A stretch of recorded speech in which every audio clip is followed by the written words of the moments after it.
Good morning बच्चों। आज हम क्लास 12 केमिस्ट्री सब्जेक्ट का लेसन पढ़ेंगे, unit surface chemistry. Surface chemistry में आज हमारा टॉपिक है कोलाइड्स। क्या टॉपिक है? कोलाइड। कोलाइड समझाने के पहले हम आपको याद दिलवा दें कि बिलियन के बारे में आप क्या समझते हैं। बिलियन दो भागों से मिलकर बना होता है, एक विलायक और दूसरा विलेय। तो बिलियन कितने भागों से मिलकर बना होता है? एक विलायक और एक विलेय। ये सब आप जानते हैं। बिलियन का वह भाग जो ज्यादा मात्रा में होता है उसको हम विलायक कहते हैं, और जो कम मात्रा में होता है हम उसको विलेय कहते हैं। जैसे कि हमने एक बीकर है या गिलास है, उसमें हमने जल लिया और जल में हमने क्या मिला दिया? नमक। तो ये क्या बन गया? नमक का पानी। तो ये बिलियन बन गया। ये जल था, जल में क्या डाला हमने? नमक। तो नमक क्या है? कम मात्रा में है, तो ये यहाँ पर क्या है? विलेय। जबकि जल हमारा क्या है? विलायक। तो ये हमारा बिलियन बना। इस बिलियन को हम वास्तविक बिलियन कहते हैं। अब हमने क्या किया? फिर से जल लिया बीकर में, और इस बार जल में हमने क्या मिलाया? स्टार्च मिलाया। क्या मिलाया? स्टार्च मिलाया, मतलब मैदा या आटा, कुछ भी। इस बार हमने स्टार्च मिलाया, और तीसरी बार हमने फिर एक बीकर है और उस बीकर में क्या है? जल, और इसमें क्या मिलाया हमने? रेत। तो सबसे पहले हम पहला और तीसरा समझेंगे, फिर हम बीच वाली कंडीशन पर आते हैं। तो सबसे पहले हमने क्या लिया? जल, और जल में क्या मिलाया? नमक।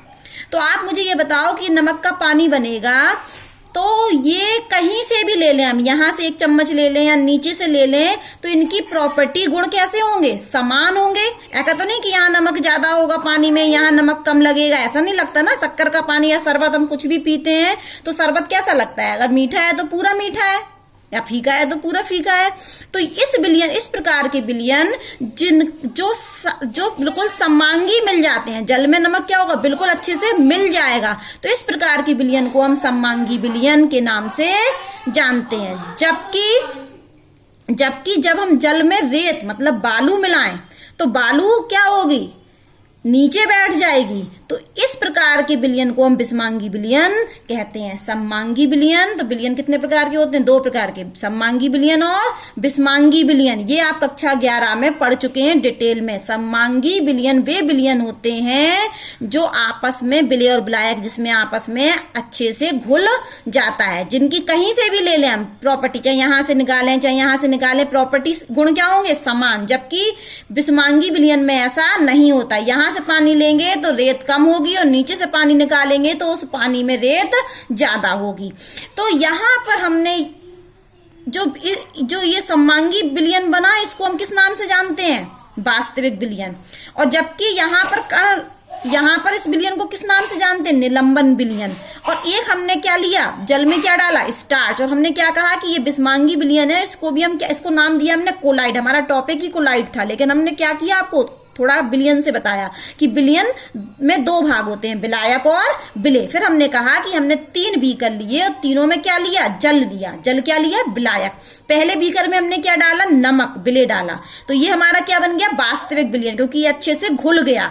फिर दूसरी बार में हमने क्या लिया? रेत लिया। रेत मतलब बालू ली। तो ये रेत अच्छे से नहीं घुली, ये क्या हुआ? इसके कण पूरे नीचे तली में बैठ गए। तो ये विषमांगी बिलियन है। जब हम स्टार्च लेते हैं तो स्टार्च से भी हमारा विषमांगी बिलियन बनता है, और इस बिलियन को हम कोलाइड्स कहते हैं। अब क्वेश्चन बनता है कि वास्तविक बिलियन कह रहे हैं, कभी हम निलंबन बिलियन कह रहे हैं, कभी हम कोलाइड्स बिलियन कह रहे हैं। तो इनकी हम और प्रॉपर्टी करते हैं। ये जो क्लासिफिकेशन किया गया, वर्गीकरण, कि कब हम वास्तविक बिलियन कहेंगे, कब हम कोलाइड्स कहेंगे, कब हम निलंबन बिलियन कहेंगे, ये किया गया है कण के आकार पर, साइज पर।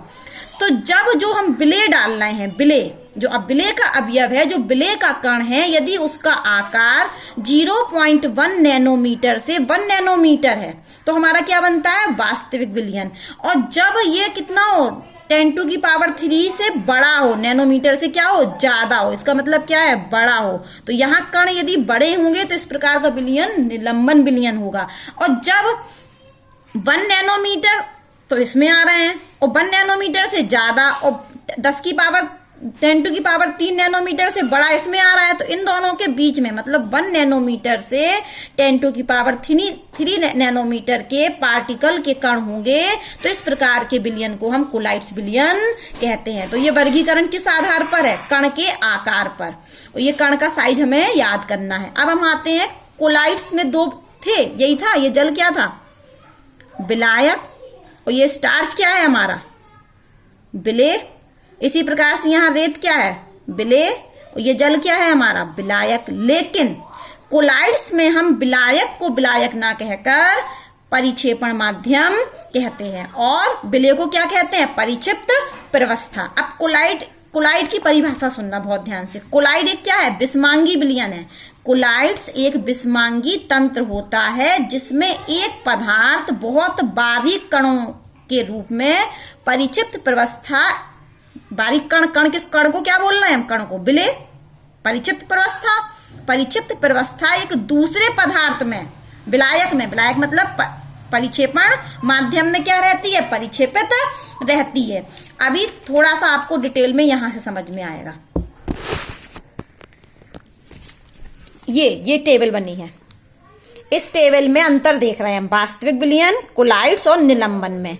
तो वास्तविक विलयन क्या होते हैं? सममांगी नेचर होता है। नेचर क्या होता है? सममांगी। सब जगह की प्रॉपर्टी कैसी होती है? समान। कोलाइड्स कैसा होता है? विषमांगी प्रकृति का, और निलंबन भी विषमांगी नेचर का। विलयन में जो वास्तविक विलयन में जो अवयव के कण होते हैं वो कैसे होते हैं? कण हो सकते हैं या आयन हो सकते हैं। जैसे नमक लिया ना तो आयन में टूटेगा ना, तो कण हो सकते हैं, आयन हो सकते हैं। कण कैसे होते हैं? कण नहीं, वास्तविक विलयन में कण कैसे होते हैं? आयन होते हैं या छोटे अणु हो सकते हैं। वापस सुनिए आप, वास्तविक विलयन में जो अवयव के कण होते हैं वो या तो आयन होते हैं या छोटे अणु होते हैं, जबकि कोलाइड्स में क्या होते हैं? ये बृहद अणु होते हैं। कैसे होते हैं? बृहद अणु, जैसे प्रोटीन या संश्लेषित बहुलक या कई परमाणुओं या आयनों का संकलन थोड़ा सा बड़ा हो जाता ना, और इसमें क्या होते हैं? बहुत बड़े होते हैं।